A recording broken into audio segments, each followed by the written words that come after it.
Rest. Attention. Let us national anthem start. Jana Gana मन अधिनायक जय हे भारत भाग्य विधाता। पंजाब सिंध गुजरात मराठा द्राविड़ उत्कल बंगा विंध्य हिमाचल यमुना गंगा उच्छल जलधि तरंगा। तब शुभ नामे जागे तब शुभ आशीष मांगे गाहे तब जय गाथा। जन गण मंगल दायक जय हे भारत भाग्य विधाता। जय हे जय हे जय हे जय जय जय जय हे। Rest. Attention. Let us start our preamble.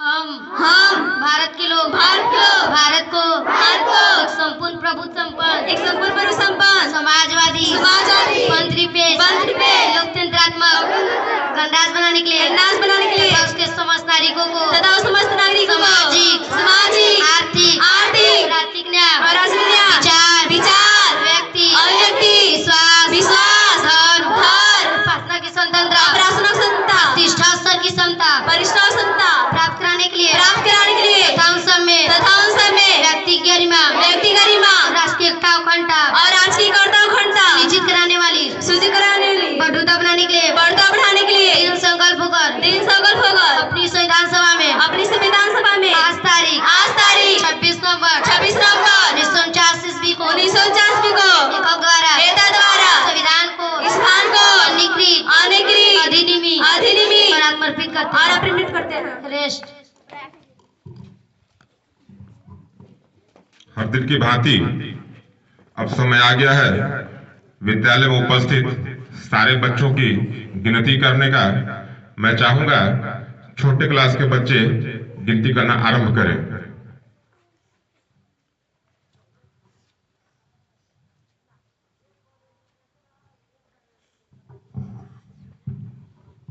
ऊंचे स्वर में बोलते हुए। 1 2 3 4 5 6 7 8 9 साथी 10 मैं आमंत्रित करना चाहूंगा 13 14 बड़े भैया 15 16 सुनील कुमार जी को आप आए और बच्चों को गणित के संबंध में कुछ विशिष्ट जानकारी प्रदान करें। सुनील भैया मंच पर चले आइए। 30 31 32 33 34 35 36 38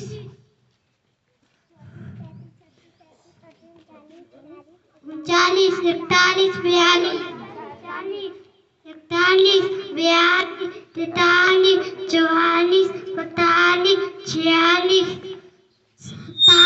48 49 50 51 52 53 54 55 56 57 58 59 60 61 62 63 64 65 66 67 68 69 71 72 73 74 75 76 77 78 79 81 82 83 84 85 86 88 89 90 91 92 93 94 95 96 97 98 99 100 100 200 101 102 101 102 103 104 106 107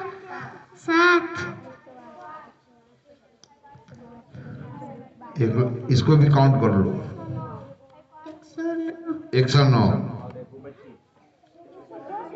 और एक मंच पर है, चलो तुम लोग उपस्थित बच्चों की संख्या को घोषणा करो।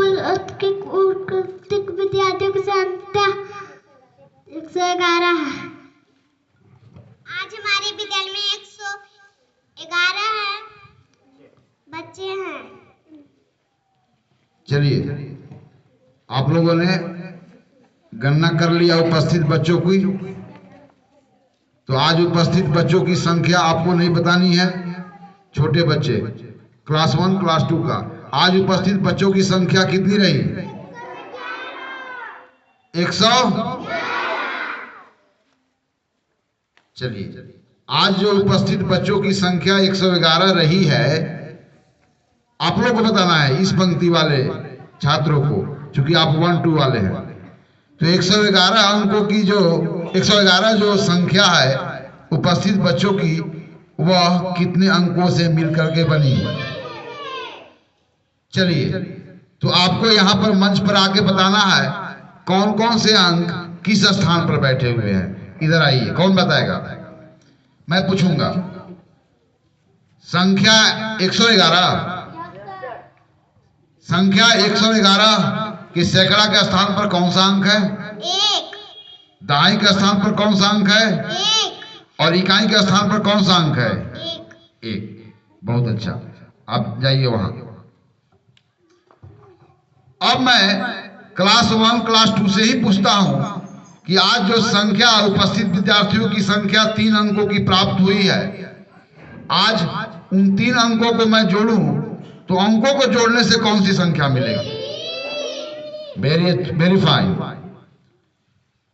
तो आज इस संसद में, इस सदन में, इस मॉर्निंग असेंबली में जो फोकस है गणित के ऊपर, जहां पर हम गणित को मौखिक तरीकों से उत्तर देने का हम प्रयास करेंगे, और यहाँ पर जो सवाल होंगे वो शब्दों में नहीं बल्कि आपके सामने कुछ एक्टिविटी कराए जाएंगे, कुछ ऐसी घटनाएं को प्रस्तुत किया जाएगा और उस घटना से संबंधित जो गणित है आपको देख करके बताना है।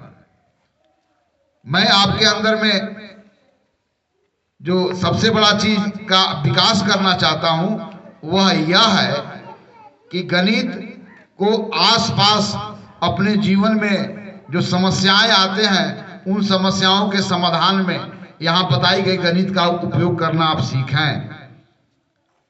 चलिए, कल कितनी संख्या थी? आओ इधर आओ, एक बच्चा हो जिसको मालूम हो कि कल उपस्थित विद्यार्थियों की संख्या कितनी रही और आज उपस्थित विद्यार्थियों की संख्या कितनी रही। कौन आएगा?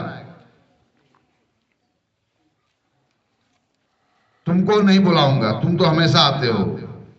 कोई और? यस, आओ इधर। कल उपस्थित विद्यार्थियों की संख्या कितनी थी? 95। आज उपस्थित विद्यार्थियों की संख्या कितनी है? 111। तो हम तुलना करना चाहते हैं, हम यह जानना चाहते हैं कि मॉर्निंग असेंबली को कितना लोग महत्व दे रहे हैं। जैसे जैसे लोगों को मालूम चल रहा है कि गणित को बहुत आसानी से सीखने का अवसर प्राप्त होता है इस असेंबली में, तो संख्या बढ़ रही है। तो मैं तुलना करना गणित का मूल विषय है। आप मुझे तुलना करके बताओ, आज उपस्थित विद्यार्थियों की संख्या कल उपस्थित विद्यार्थियों की संख्या से ज्यादा है या कम है? ज्यादा है। तब कितना ज्यादा है? 16। इनका उत्तर सही है। इस सदन के जो उच्च सदस्य हैं, आप लोग सहमति प्रदान कर रहे हो? यदि उनका उत्तर सही है तब आप इनके लिए ताली बजाएं। तो इस सदन में the number 111, what we call it in English? 111। In Hindi, what we call it? What we call it in English? What we call it in Hindi? बहुत अच्छा। चलिए आज हमको 111 के साथ आज हम we have opportunity to play with the number 111 और 111 के संबंध में मैं आपसे जोड़ा लगता है कि नहीं, इसका कौन कौन गुणनखंड है इत्यादि मैं बात करूंगा। तो मुझे बताइए कि 111 में मैं एक एक करके निकालूं तो कितना बार मुझे एक निकालना होगा जब 111 शून्य हो जाए? आइए इधर इसी उत्तर को 111 में मैं एक कितना बार निकालूं जिससे कि 111 शून्य हो जाए? 111 बार। वेरीफाइड। चाहिए 111 में कौन संख्या है जो 111 बार जोड़ा गया है? आइए इधर उत्तर दीजिए।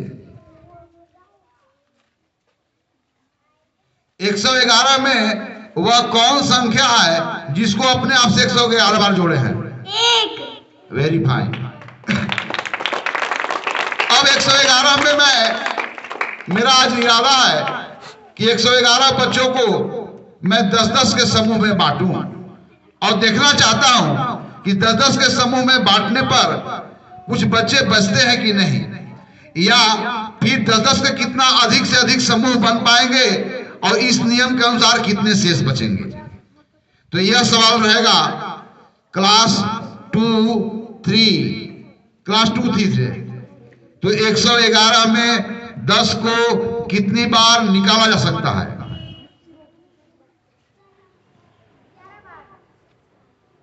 You are wrong. 111 में 10 को कितनी बार निकाला जा सकता है? 11 बार। तुम गलत हो।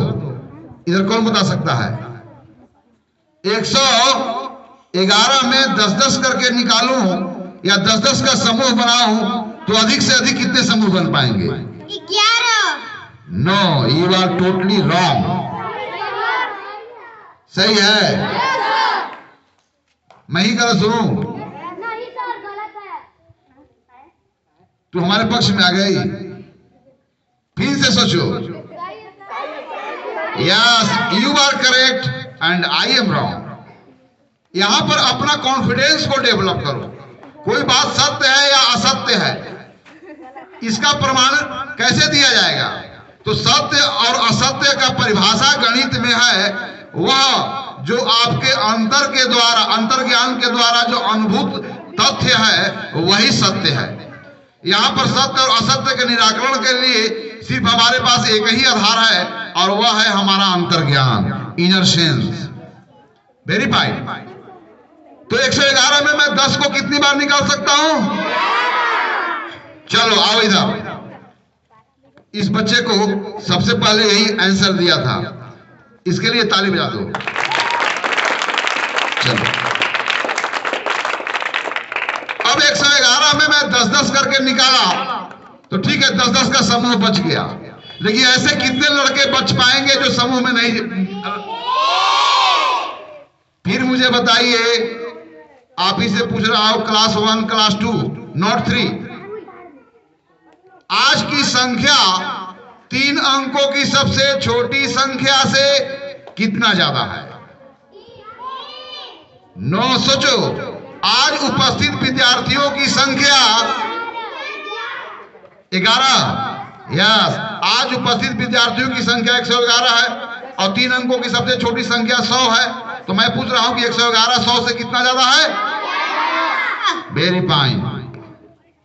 चलो, आज उपस्थित विद्यार्थियों की संख्या 2 अंकों की सबसे बड़ी संख्या से ज्यादा है कि कम है? आप लोग नहीं, आप लोग मौन रहोगे। आप लोग मन रहोगे। आप लोग, you are the senior member of this assembly. Only you have to support in favour of those boy और those student who answer my question correctly.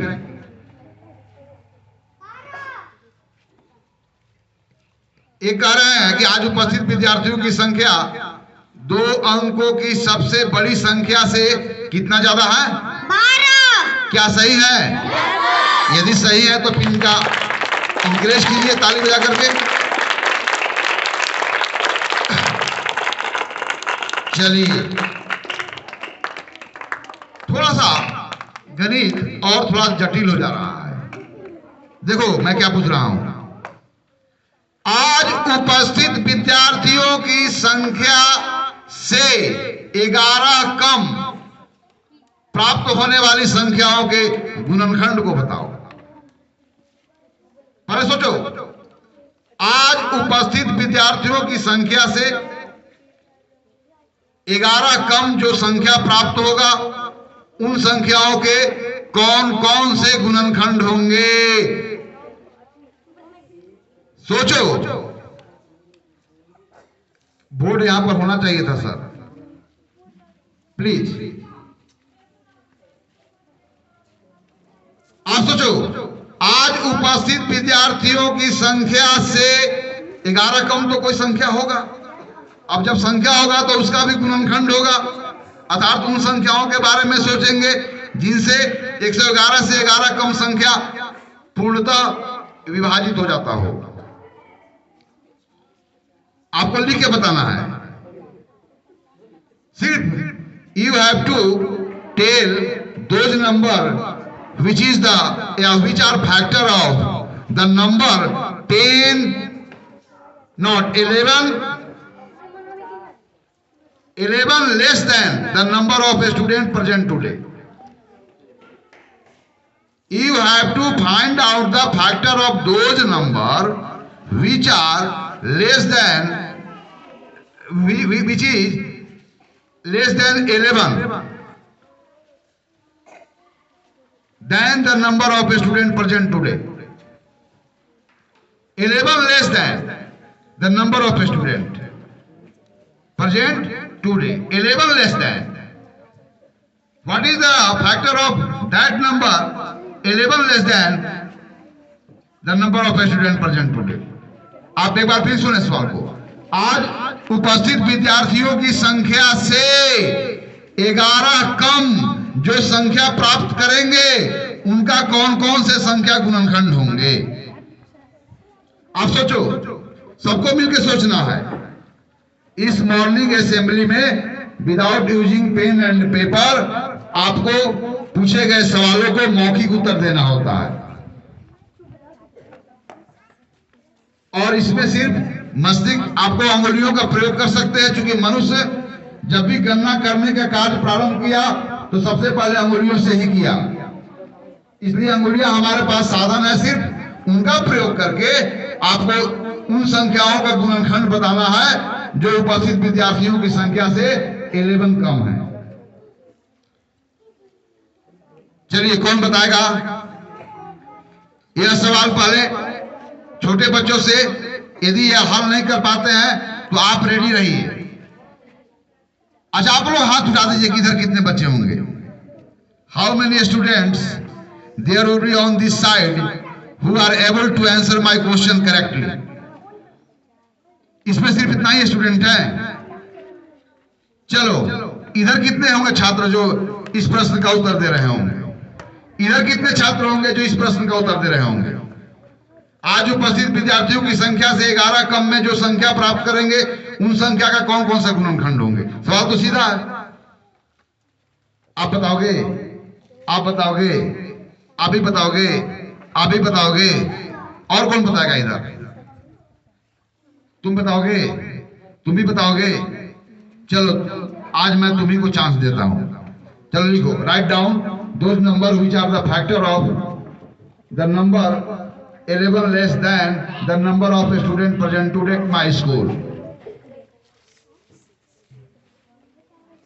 आप लिखो, सिर्फ आपको संख्या लिखनी है। वह जो गुणनखंड हो आज उपस्थित विद्यार्थियों की संख्या से 11 कम संख्या का।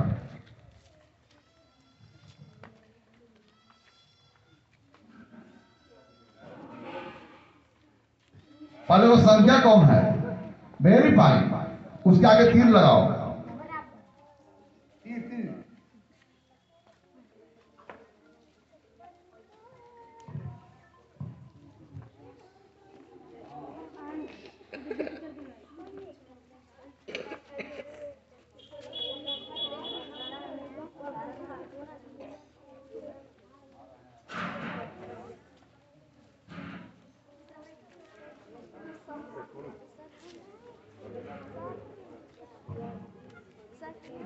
देखो वह सही दिख रही है अथवा गलत दिख रही है? सही दिख रही है। चलो, तो आपको पता है कि 11 लेस देन 111 कौन सी संख्या है? और कुछ मैंने ईच सी मिसिंग सम फैक्टर्स। और आपको याद होगा किसको मिस कर रही है, किधर पर किन गुणनखंडों को लिखने में यहाँ पर मिस कर दी है वो लड़की। सिर्फ उन गुणनखंडों को लिखना है जो उसमें नहीं आए हैं, वो गुणनखंड है पर लिख नहीं पाया है। कौन? तुम ही लिख दो।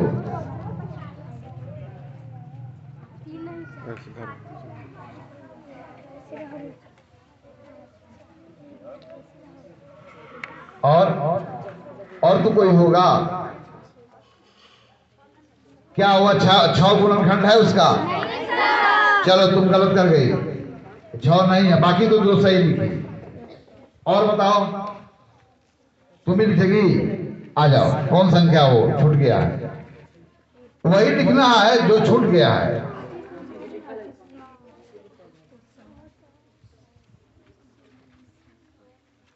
वेरी फाइन, ताली बजाओ इसके लिए, जोर से ताली बजाओ। आओ तुम पर जाओ, खड़ी हो जाओ, मैं भी तुम्हारे लिए ताली बजा देता हूं। बहुत अच्छा, जाओ। क्योंकि आपको कल मैं बताया था कि किसी संख्या का सबसे छोटा गुणनखंड और सभी संख्याओं का 1 होता है, और किसी संख्याओं का सबसे बड़ा गुणनखंड क्या होता है? 100। इसलिए 100 का यहाँ पर था तो 100 गुणनखंड होगा। बहुत अच्छा बात। अब नेक्स्ट क्वेश्चन फिर इसी पर है। आज उपस्थित विद्यार्थियों की संख्या से 12 कम, आज उपस्थित विद्यार्थियों की संख्या से 12 कम जो संख्या प्राप्त होगा, उन संख्या का कौन कौन से गुणनखंड होंगे? जो सोचो, आज उपस्थित विद्यार्थियों की संख्या से 12 कम जो संख्या प्राप्त होगा, उनके कौन कौन से गुणनखंड होंगे? हाथ उठाओ, और जो जानता हो वहां आओ, लिखो। अगर नो, आप जब सोच रहे हैं तो उसकी आपकी समझ दूसरा कोई नहीं समझे, क्योंकि ये सदन है और सबको समान रूप से अवसर प्राप्त होता है गणित का उत्तर मौखिक रूप से देने के लिए। आज के उपस्थित विद्यार्थियों की संख्या से 12 कम जो संख्या होगा, उनके कौन कौन से गुणनखंड होंगे? कौन कौन? इधर कोई नहीं बताएगा? तुम लोग नहीं बताओ, क्लास 1 क्लास 2 वाले? 11 कम था तो कौन संख्या हो गया? 1 और कम हो गया तो कौन संख्या हो गया? नहीं पता है? कौन कौन हाथ उठाएगा? बोलो, तुम आ जाएगा, तुम तो सीनियर स्टूडेंट हो, ऐसे प्रश्नों का उत्तर नहीं, आप नहीं, प्लीज इनको चांस नहीं। एक सीनियर है, चलो आप लोग बताओ। आज उपस्थित विद्यार्थियों की संख्या से फर्स्ट स्टेप आपको पता करना है कि आज उपस्थित विद्यार्थियों की संख्या से 12 कम कौन संख्या है। अगर इसको प्राप्त कर लिए, तब इसके बाद आप उन संख्याओं के बारे में विचार करते हैं जिनसे दी गई संख्या पूरी हो जाता है। बस 2 ही स्टेप्स में उत्तर तक आप पहुंच जाते हैं। Yes, first you have to find out what is that number which is less than 12 than the number of students present in my school today. Okay, second step you can do very easily. आप लिखो, मैं पूछ रहा हूं कि आज उपस्थित विद्यार्थियों की संख्या से 12 कम जो संख्या होगा, उससे कौन कौन से गुणनखंड होगा? गलत है। चलिए, कौन सही लिखेगा? इधर कोई और होगा? तुम लिखेगा? तुम बताएगी? आओ,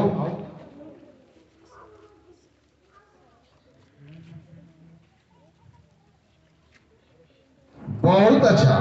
ये संख्या प्राप्त कर ली। अब तुम्हारा सेकेंड स्टेप, यहाँ पर 3 का निशान लगाओ और सेकेंड स्टेप में तुम्हें पता करना है कि वह कौन कौन सी संख्या है जो 99 को डिवाइड करेंगे। एक्चुअली 99 10 तक ही यहाँ पहाड़ा पढ़ते हैं, लेकिन उसमें ऐसी संख्या आई है कि 11 वाला में समझ में आ जाता है ना। बहुत अच्छा। बाकी सीनियर लड़कों को तो मैं बताया हूं 3 से विभाज्यता का नियम और सारा नियम बताया हूं। वहां पर ये भी बताया हूं कि कोई संख्या अगर 2 से डिवाइड हो, 3 से डिवाइड हो सेम टाइम में, तो वो संख्या अवश्य 6 से डिवाइड होगा। यह सारा रूल तो आपको पता ही है। वो छोटा बच्चा है, इसमें कोई प्रॉब्लम नहीं है। जितना भी बता रहा है उसको तारीफ करना चाहिए। All of us should encourage her. Very fine, very fine. You are doing right. You are going in right direction. No problem. Definitely will become a good mathematician one day.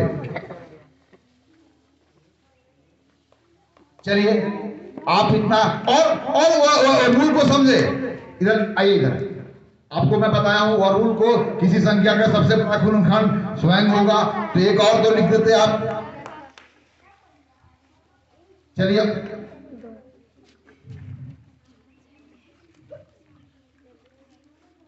और आइए, कुछ अभी ऐसे संख्याएं रह गए हैं जो गुणनखंड है पर वो लिख नहीं पाई है। कोई बताएगा? और कौन बताएगा? इधर आ जाओ, तेजी से आ जाओ। चलो, तुम्हारा सदन का सीनियर स्टूडेंट आया है, सीनियर मेंबर, और आपको बता रहा है कौन संख्या आप मिस की है। बहुत अच्छा। अब तो कोई नहीं होंगे? बहुत अच्छा। आज 9 होंगे ना? यस, 9 लिखो। अब और कोई? इतना ही गुणनखंड है। वेरी फाइन, बहुत अच्छा।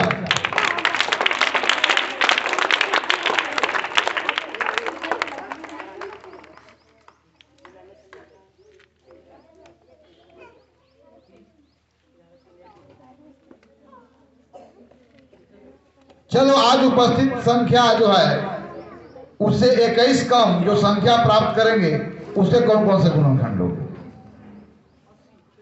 चलो, आज उपस्थित जो विद्यार्थियों की संख्या है उससे 21 कम जो संख्या हम प्राप्त करेंगे उनके कौन कौन से गुणनखंड होंगे? सोच लो।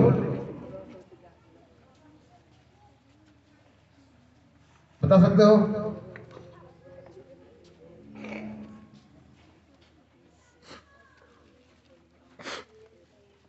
आज उपस्थित विद्यार्थियों की संख्या से 21 कम जो संख्या प्राप्त होगा उससे कौन कौन से गुणनखंड होंगे? बताओ। तीसरा सवाल, इसका उत्तर के बाद फिर जो आपने उत्तर दिया इसी पर एक सवाल होगा, तीनों अलग अलग सवाल। मुझे बताइए, आज उपस्थित विद्यार्थियों की संख्या से 21 कम कौन संख्या है और उससे कौन कौन से गुणनखंड होंगे? इतना डिले क्यों कर रहे हो? आ जाओ।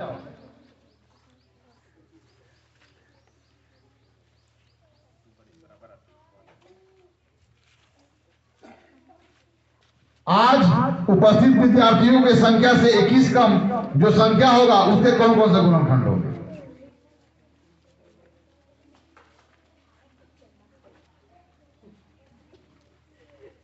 अब्दुल सर। बहुत अच्छा।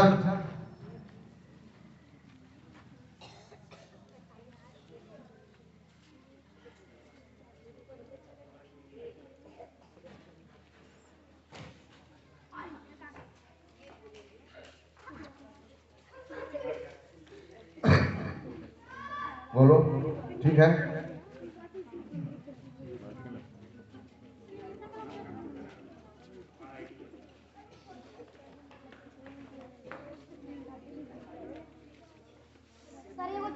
कौन? 15 लिख दो। और कौन लिख रहा? 18 लिख दो। 18 लिखी है? 45। अब तो कोई नहीं है, सभी गुणनखंडों को लिख डाला है। चलो आओ, चलो आइए। अब आप जिन प्रश्नों का उत्तर आपने बोर्ड पर लिखा है उन्हीं से जुड़ा हुआ मैं प्रश्न करूंगा। समझा? आज उपस्थित विद्यार्थियों की संख्या में कितना निकाल दिया जाए जिससे 20-20 का समूह बन पाए? आज उपस्थित विद्यार्थियों की संख्या में से कितना को बाहर कर दिया जाए जिससे 20-20 का समूह पूरा बन जाए? देखो उत्तर यही है, 11। वेरीफाई।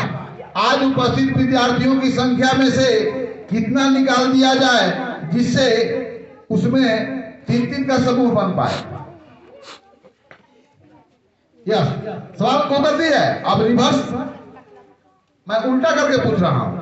आज उपस्थित विद्यार्थियों की संख्या में से कितना को बाहर निकाल दिया जाए जिससे उसमें 11 का समूह बन पाएगा?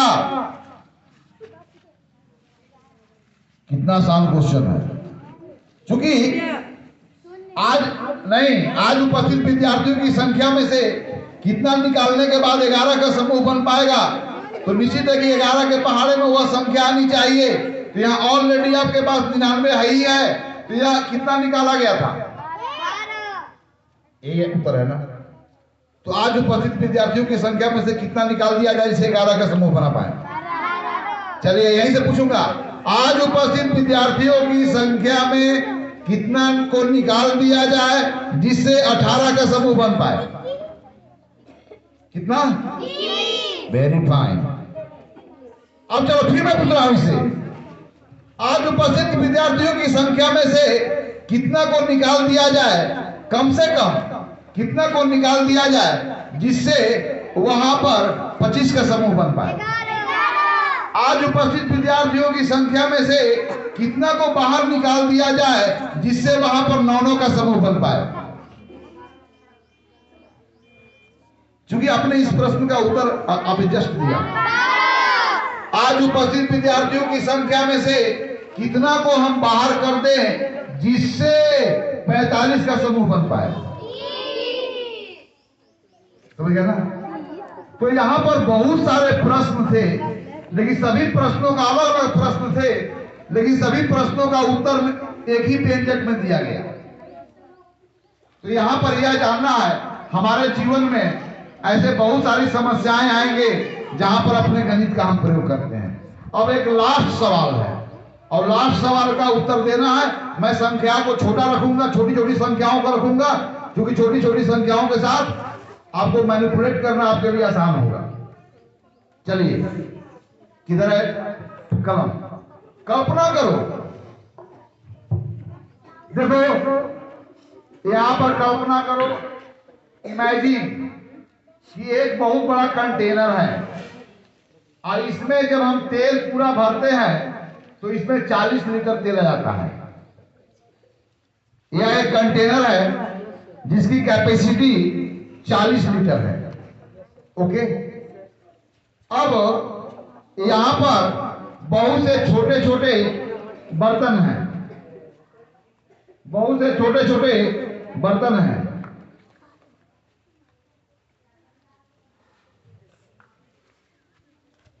अब देखिए, शर्त यही है कि 40 लीटर इसमें तेल, पूरा कैपेसिटी मतलब तेल इसके यहां पर किनारा तक आ जाएगा, तो मतलब होगा कि इसमें तेल का जो कैपेसिटी है वह 40 लीटर है, मतलब 40 लीटर तेल को एक कंटेन कर लिया। अब मैं सवाल उठ रहा हूं, यह लेकिन खाली है। अब आपको ऐसे छोटे छोटे बर्तनों से आपको इसमें तेल भर करके और इसको भरना है। तो हम यहाँ पर किस किस कैपेसिटी का बर्तन का हम यूज करेंगे जिससे यह पूरा भर जाए? अलग बात है कि चाहे एक बार डालना पड़े, 2 बार डालना पड़े, लेकिन जब भी इससे अगर डाला जाए तो 40 लीटर हो जाना चाहिए।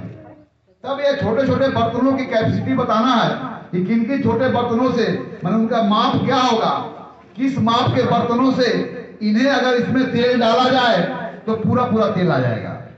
बता सकते हो? तो उस बर्तनों के कैपेसिटी क्या रही होगी, यहाँ पर सिर्फ संख्या लिख के दिखा देना। इन बर्तनों से नापेंगे तो पूरा, इन बर्तनों से नापेंगे तो पूरा, इन बर्तनों से नापेंगे पूरा। यह भरने के बाद ही 40 लीटर होता है। और आपको जब भी इसमें डालना है तो चाहे 1 बार डालें, 2 बार डालें, 3 बार डालें, तो उन बर्तनों की अलग अलग क्या, छोटे छोटे बर्तनों की अलग अलग क्या कैपेसिटी होगी, जिनसे इन बर्तनों को पूरा पूरा भरा जा सके। कौन को बताएगा? आप नहीं, छोटे बच्चे को। और यहाँ पर संख्या लिख देना है बस। कोई बता सकता है यार? तुम बता सकते हो? चलो चलो, उस बर्तनों पर खाली संख्या लिख देना, आगे एल लगा देना। कौन कौन कैपेसिटी का बर्तन यूज करेंगे जिनसे यह पूरा पूरा भर जाए?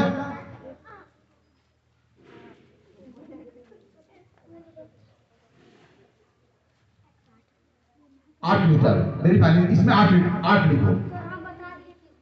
8 और एल लगाओ। एल यहां पर तो 8 लीटर, माने 8 लीटर वाला बर्तन से भरेंगे तो ये पूरा पूरा भर जाएगा। और कितनी बार भरना होगा इस बर्तन से? कितनी बार? 8 बार। नहीं, आप रॉन्ग है। चलो आप नंबर बोलो। और कौन कौन कैपेसिटी वाले बर्तन होंगे जिनसे यह पूरा पूरा भरा हो जाएगा? कौन कौन लिखेगा? लिख सकते हो? लिखो।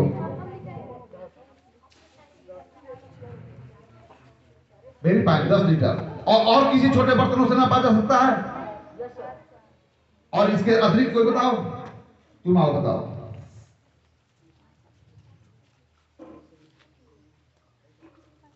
$11 लीटर। गलत है ना? You are wrong. 11 लीटर से नापेंगे तो भरेगा जी।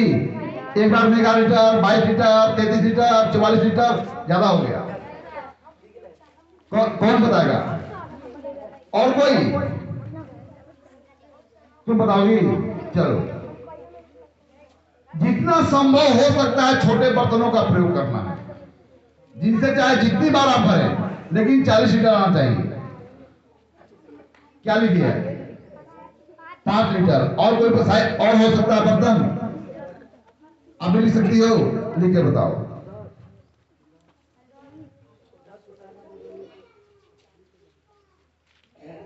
एक लीटर। हाँ, क्योंकि एक से तो कोई संख्या को गुणनखंड होता है।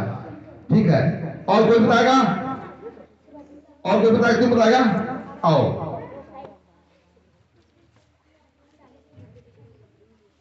फाइव लीटर तो लिखा हुआ था। ठीक है, छोड़ो, 5 लीटर छोड़ दो, तुम लिख दिए। तो और कोई बर्तन हो सकता है? आए, तुम आओ। और कौन हो सकता है? 40 लीटर इसको बर्तन बना देते हैं। चलो, और किसी साइज का हो सकता है? संभव है? कितना? कौन है? चलो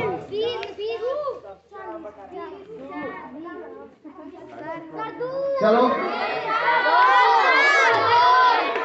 चलो, और बर्तन बताते हैं। कौन?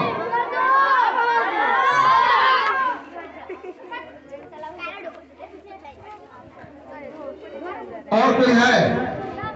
और संभव है? कौन संभव है? कौन संभव है?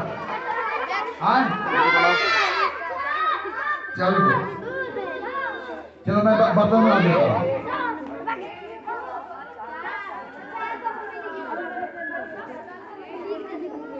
चलो हो गया ना? 4 ही ना? तुम लिख डालो। अब बताओ, इस बर्तन को भरा जाना है इन बर्तनों से।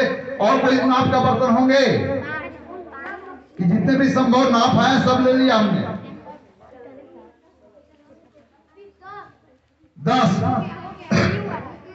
देखो यहाँ पर क्या क्या लिखा हुआ है।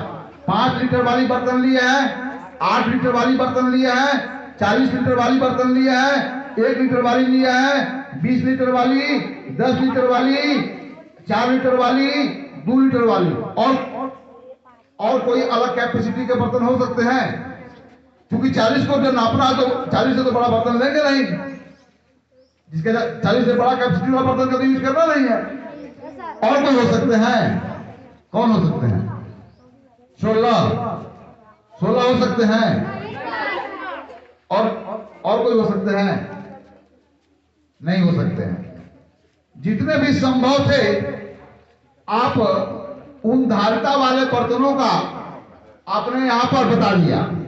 अब इससे अलग धारिता वाले कोई बर्तन संभव नहीं है जिनसे बार बार नापने पर यह 40 लीटर मतलब ये बर्तन को भर सके, जिससे कि पता चल सके कि बर्तन भरने के बाद 40 लीटर इसका कैपेसिटी हो गया तेल का।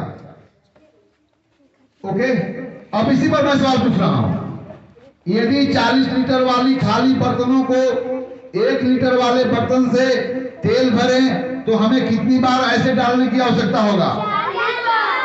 फिर मैं पूछ रहा हूं, 40 लीटर वाली बर्तन खाली बर्तन को यदि 5 लीटर वाले बर्तन से अगर हम तेल भरें तो कितनी बार भरने के बाद 40 लीटर हो जाएगा? यदि 40 लीटर वाले बर्तन से 40 लीटर को भरें तो कितनी बार भरना पड़ेगा? यदि 20 लीटर वाली बर्तन से 40 लीटर वाली बर्तन को भरे तो कितनी बार? या 40 लीटर वाले बर्तन को यदि 2 लीटर वाले बर्तन से भरे तो कितनी बार?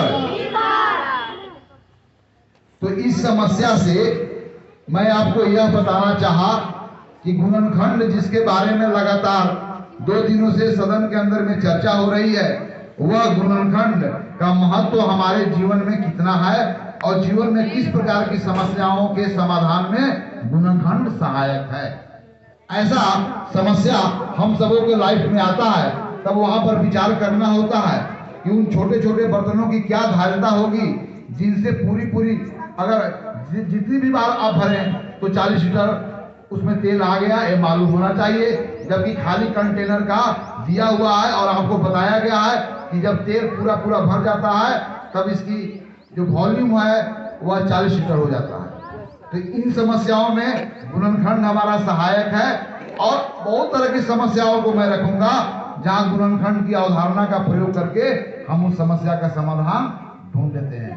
आज इन्हीं बातों के साथ गणित की यह जो मॉर्निंग असेंबली है आज समाप्त होती है। इसके बाद नियमतः आपको सामान्य ज्ञान की जानकारी दी जाती है और सामान्य ज्ञान की जानकारी के बाद आपका यह मॉर्निंग असेंबली जिसमें मैथ और जीके दोनों चलता है, समाचार भी होते हैं, प्रेयर एक्टिविटी होता है। इसके बाद अपने अपने आप क्लास वाइज आप क्लास को अटेंड करते हैं।